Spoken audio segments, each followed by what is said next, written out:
അനീഷ് ജോർജിന്റെ മരണവുമായി ബന്ധപ്പെട്ട് വലിയ ജോലി സമ്മർദ്ദം ഉണ്ടായിരുന്നു എന്ന കാര്യത്തിൽ സംശയമില്ല. ബൂത്ത് ലെവൽ ഓഫീസേഴ്സ് ഇന്ന് സംസ്ഥാന വ്യാപകമായി പണിമുടക്കുകയാണ്. എന്തൊക്കെയാണ് ഇപ്പോൾ നൽകാൻ കഴിയുന്ന വിവരങ്ങൾ, റഹീസ്?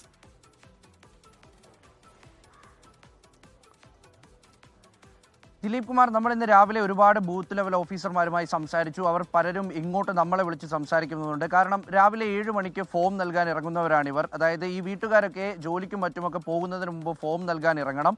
അതിനുശേഷം 11 മണിയോടുകൂടി എത്ര ഫോം നൽകിയിട്ടുണ്ട് എന്നുള്ള കാര്യത്തിൽ കൃത്യമായിട്ടുള്ളൊരു വിശദീകരണം, അതിൻ്റെ ഒരു ഡാറ്റ എൻ്റർ ചെയ്ത് ജില്ലാ തലത്തിലും ഒപ്പം തന്നെ താലൂക്ക് തലത്തിലുമുള്ള ഉദ്യോഗസ്ഥർക്ക് കൈമാറണം. അവരെ ഗ്രൂപ്പുകളിൽ അത് അപ്ഡേറ്റ് ചെയ്യണം. അതിനുശേഷം SIRന്റെ ഫോമുമായി ബന്ധപ്പെട്ടുള്ള എല്ലാ സംശയങ്ങൾക്കും ഒരു നിവാരണം നടത്തണം.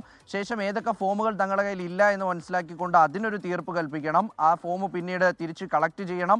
അങ്ങനെ പിന്നീട് വൈകിട്ട് ഈ രാവിലെ ഇല്ലാത്ത വീടുകളിലൊക്കെയും ആളുകളെ കണ്ടെത്താനായി വൈകിട്ട് പോകണം. അതിനുശേഷം പല വീടുകളിലും രാത്രി എത്തി ഫോം നൽകണം. ചുരുക്കി പറഞ്ഞാൽ രാവിലെ ഒരു 7 മണിക്ക് തുടങ്ങുന്ന പണി കഴിയുന്നത് 10 മണിക്കാണ്. അത്രയും സമയം ഇവരൊക്കെയും ഈ ഫീൽഡിലാണ്. BLOമാർ ഒന്നടങ്കം ഫീൽഡിൽ ഇറങ്ങുന്നു. അവർ ഈ പ്രവർത്തനങ്ങളുമൊക്കെയായി മുന്നോട്ട് പോകുന്നു. ഈ സമയത്ത് ഇവർക്ക് വരുന്ന സമ്മർദ്ദം ഒരു കോണിൽ നിന്ന് മാത്രമല്ല. അതായത് ഈ ടാർഗറ്റ് തികയ്ക്കാൻ, ഈ കണക്കൊപ്പിക്കാൻ, ഒപ്പം തന്നെ പെർസെൻറ്റേജ് കൂട്ടാൻ വേണ്ടിയിട്ടൊക്കെയും മേലുദ്യോഗസ്ഥർ വിളിക്കുന്ന വിളി, അത് പലതവണ അവർ ഫോണിൽ ബന്ധപ്പെടുന്നു. ഒപ്പം തന്നെ ഈ ഫോം വാങ്ങിയിട്ട് പോകുന്ന ഓരോരുത്തരും 4ഉം 5ഉം തവണയാണ് സംശയ നിവാരണത്തിന് വേണ്ടി BLOമാരെ വിളിക്കുന്നത്. അപ്പോൾ സത്യത്തിൽ അവരുടെ കഴിഞ്ഞ ഒരു 10-14 ദിവസമായി അവരുടെ വ്യക്തി ജീവിതം താറുമാറാകുന്ന തരത്തിലാണ് ഈ ഒരു SIRുമായി ബന്ധപ്പെട്ടുള്ള പ്രവർത്തനങ്ങളിൽ അവർ ഇടപെടുന്നത്. അതിനപ്പുറത്തേക്ക് പല ആളുകളും ഇപ്പോൾ വീടുകളിലില്ല. പലരും താമസം മാറിപ്പോയിട്ടുണ്ട്. പുതിയ BLOമാരാണ്. ആദ്യമായി മാത്രം BLOയുടെ ചുമതല നോക്കുന്ന ഒരുപാട് പേരുണ്ട്. അപ്പോൾ അവരൊക്കെയും ഈ വീടുകൾ കണ്ടെത്താനും ഒക്കെ വേണ്ടി നെട്ടോട്ടം ഓടുന്ന കാഴ്ചയാണ് സത്യത്തിൽ സംസ്ഥാനത്താകമാനം ഇപ്പോൾ കാണുന്നത്. ഈ കണക്കൊപ്പിച്ചു പറയാൻ, പെർസെൻറ്റേജ് കൂട്ടിക്കാണിക്കാൻ, ഇലക്ഷൻ കമ്മീഷന് ഇത്തരത്തിൽ വാർത്താ സമ്മേളനം നടത്താൻ, കൊട്ടിഘോഷിക്കപ്പെടുന്ന കണക്കുകൾ കാണിക്കാൻ വേണ്ടി സത്യത്തിൽ ഇവർ ബലിയാടാകുന്നു എന്നുള്ളത് ഫീൽഡിൽ നിന്ന് ലഭിക്കുന്ന വസ്തുത തന്നെയാണ്. അതിനെ അത്തരത്തിൽ തന്നെ അംഗീകരിച്ചു പോകണം. അതിൻ്റെ ഒരു അവസാന ഉദാഹരണമായിട്ടാണ് ഇപ്പോൾ കണ്ണൂരിൽ കാണുന്നത് എന്നുകൂടി BLOമാരുടെ കൂട്ടായ്മ പറഞ്ഞു വെക്കുന്നു. അവർ പ്രധാനമായും ഉന്നയിക്കുന്ന ഒരു ആവശ്യം ഇതിന് സമയം നീട്ടി നൽകണം എന്നുള്ളതാണ്. തീർച്ചയായിട്ടും സമയം കൂടുതൽ ആവശ്യമായിട്ടുണ്ട്.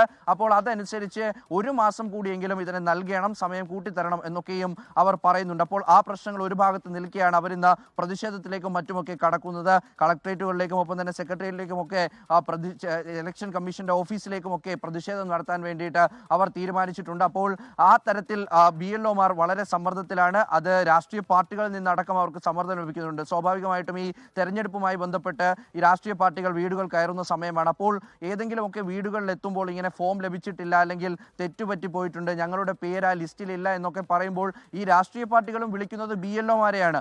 ഈ പല രാഷ്ട്രീയ പാർട്ടികളും ഈ അംഗനവാടികൾ അടക്കമുള്ള സ്ഥലങ്ങളിലുള്ള ഈ BLOമാർ, അവർ ഈ അംഗനവാടി ജീവനക്കാരായിട്ടുള്ള ടീച്ചർമാരായിട്ടുള്ള ഒക്കെ BLOമാരുണ്ട്. അവരൊക്കെ രാവിലെ എത്തി കുട്ടികളെ അംഗനവാടിയിൽ ഉറക്കി കിടത്തി അവരെ ഈ ഹെൽപ്പറെ ഏൽപ്പിച്ചിട്ട് തിരിച്ച് ഈ വാർഡിലേക്ക് ഇറങ്ങി ഈ ഫോം നൽകുന്ന ഒരു രീതിയിലേക്കാണ് കാര്യങ്ങൾ പോകുന്നത്. അതായത് ഒരു തരത്തിലും അവരുടെ മറ്റൊരു പ്രവർത്തനവും നടക്കാത്ത തരത്തിൽ പോകുന്നു. അപ്പോൾ കണക്കുകൾ ചോദിച്ചുള്ള വിളികൾ വരുന്നു, ആളുകളുടെ അടുത്തു നിന്ന് വിളികൾ വരുന്നു, രാഷ്ട്രീയ പാർട്ടികളുടെ സമ്മർദ്ദം ഉണ്ടാകുന്നു. അങ്ങനെ അവരുടെ വ്യക്തി ജീവിതമൊക്കെയും താറുമാറാകുന്ന തരത്തിൽ, അതിനപ്പുറം ഈ ജോലി തീർക്കാൻ പറ്റാത്ത തരത്തിലേക്ക് കാര്യങ്ങൾ പോവുകയാണ്. എന്തായാലും വലിയൊരു പ്രഷർ കുക്കറിലാണ് അവർ എന്ന് സ്വാഭാവികമായിട്ടും പറയേണ്ടി വരും.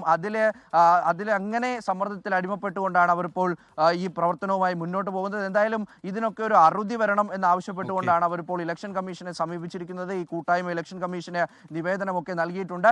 എന്തായാലും ഈ ഒരു വിഷയത്തിൽ പ്രതിഷേധം കൂടി വരുന്നുണ്ട്.